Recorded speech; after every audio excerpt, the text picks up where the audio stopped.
Alabi goes up, but Atufosin goes up a lot more.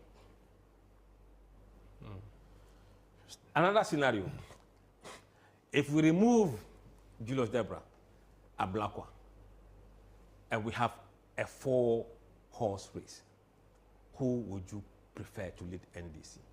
Atufosin takes a commanding lead, 48%. Asedin Ketia, 41%. Alabi, 6%. And Okopoku, 5%. So this is the race if it's a 4-horse race. Now we are able to analyze where other supporters are moving when they're not in the race. And that's more insightful than the headline numbers. So that'll give us an idea who is supporting, whose supporters are going to support who. Absolutely, okay. absolutely, okay. Absolutely. Yeah. So that is the NDC race. So I'm looking at Eric Opoku's performance. Hasn't been improving at all. Actually reduced from the last time you did the polling. I think. And even with everybody taken away, with just 4, he's making 5. You see, some of the people. It was mentioned even in 2020, even in the last 2 general elections. Yes. So the problem for many politicians these days is they're not present in our faces on daily basis. If you look at Haruna Idrisu and Atufosin, their roles as minority leaders in the past has put them in our faces every day. Finance minister probably is a minister that people watch his work very closely. On them. So it is difficult if you're not in our faces for you to come and suddenly lead. It doesn't happen like that. So people who want to lead must lead from the front, not from the back. And Prof. Joshua Alabi, you got indications that he may still be interested because he has run before, and I think he was second to Look, sometimes we do work with intelligence as well. Okay. You know, not everything that's openly secret, but when we tend to get the whisper, you know, as posters, hey, this guy has interest, or do you know? Sometimes because for someone who ran once and was second, I mean, even though it was a distant second, the percentage is not impressive for me. Time has changed. Yeah, that's true. That's true. That's true. And then talking about Mosquito, and I'm just trying to comment on all of them here, considering that he's possibly the most popular politician in the country. I don't even know whether maybe not even more popular than the president, I don't know, but Mosquito has a lot of recall. When he expressed, or when people said he had expressed interest and we saw indications that he was going to run, I actually thought that he was going to do so well. I didn't think that he would be offset by Atufosin and Haruna Idrisu, where if we're to do a pound for pound, Haruna Idrisu has been youth leader of the NDC before. So he, of course, popular. Atu has never been. He became minority leader just for 2 years or so. So I would have thought that Mosquito would be doing more. That's what it's just my view. Well, especially when you said that these are people always in our faces. The Senegal has always been in our faces. You know? Yeah. Remember, for God knows how many years. Beside all the issue of being in our faces, demography. Demography. The voters are young. And they told us much earlier that it is time to elect young leaders. They don't want the old 58%. That is feeding in the kind of choices they are making. I also believe that the reason we are seeing this is the present circumstance we find ourselves. You have an economy running, you have people happy with the economy. So it's very easy for a finance minister to get the support of a lot of people.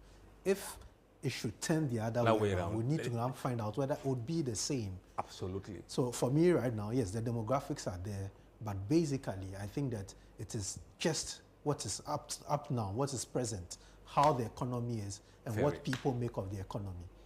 Absolutely right. If the economy goes the way it's going, it will be very difficult for him not to be the flag bearer. If the economy goes south, I think he will go down south for Ajumaku. You're going to ICE. Ajumaku is here. Okay. But Musa, let's talk about the Haruna bit. President Mama is from the north. Yes. And if NDC delegates will get someone to succeed him, getting another person from the north, how would the dynamics play out? You see, for NDC, there are a caucus of 4 groups, main groups. The Ghana Dangbe block is there. The Akan block is there. The Northern block is there. And then the Volta Oti block. So they survive by consensus. It's a Congress. It's a Congress. So for Haruna to emerge again, that he must convince all the other people that, look, despite Muhammad being an ordinary, support me. And they can do so if they want to do so.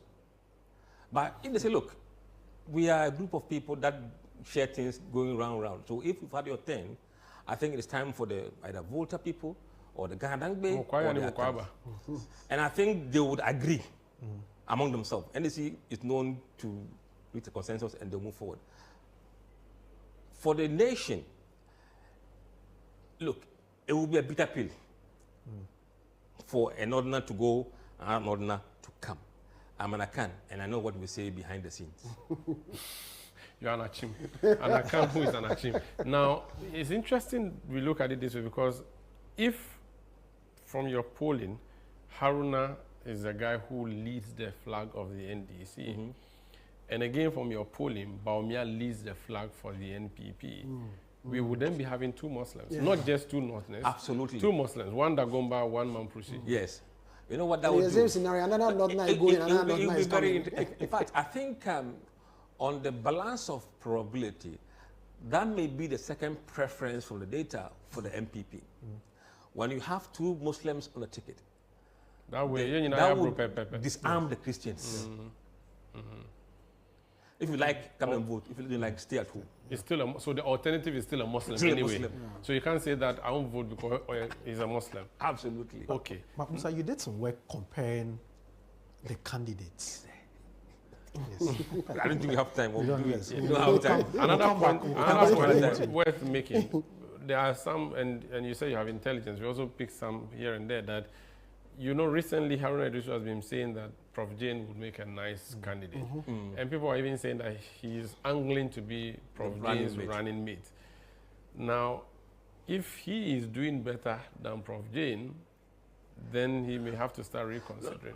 No. See, sometimes when people make certain statements in public, you have to really, take that a bit of, Yeah, you should just. It's for the camera. It's for the cameras. Or it's to test the waters. Or it's to get appeal for yourself. But what that is doing is that it's making him look like he's resigned himself to VIP position. And if that is the case, then it's likely if Atifosin becomes the flag bearer, he could become the running mate. Okay. Or he's opened up to be a kingmaker to any of these. Kingmaker for what? I mean, you're coming with a figure of about 40-something% or 26%, where you know that you have a whole group of people supporting you. These people, when you shared around, when I bring my people, there's a chance that you're going to win. So between the 4 of you, I'm going to make you the winner. Yes. Let's negotiate and see how it goes. It could be an open... So he could decide to go to Aselim Ketia if Aselim Ketia wants to run. Which will be very difficult. Oh, why are you saying that? And it will also be difficult to go with Atifosin. But you see, if you look at the data... I think it's easier to go with Atifosin. If you look at the data... If you look at the data, if Haruna is not in the race, where do Haruna people go? They go to Atifosin. Okay. Now, it could also be that he's pretending not to be interested. And then people say, oh, you come for it. So that's also a possibility. For the MPP bids, is it the last one before 31st? No, we will release on 24th January the last poll of MPP delegates. We've been doing... You stick your neck out. Oh, yes. We've been doing weekly tracking poll since the beginning of the year. We're doing that until 24th. On 24th, we'll release the final poll, and then we'll do our own predictions based on the polling data. And you have also frozen Pandai because Supreme Court has frozen it. Or you have but we've been there once, a second time again, okay. And things have changed a bit. I'm sure you go to Ayawaso too. Ayawaso, I can close my eyes and give the numbers. Musa, thank you. Thank you very much. It's been another exciting edition of The Situation that came to life from our studio here in Accra. My name is Samir Yafe. My brothers were here with me, Umar Sandamadu and Fred Tete Ijabon. So we'll come your way again. May the good Lord be with us all.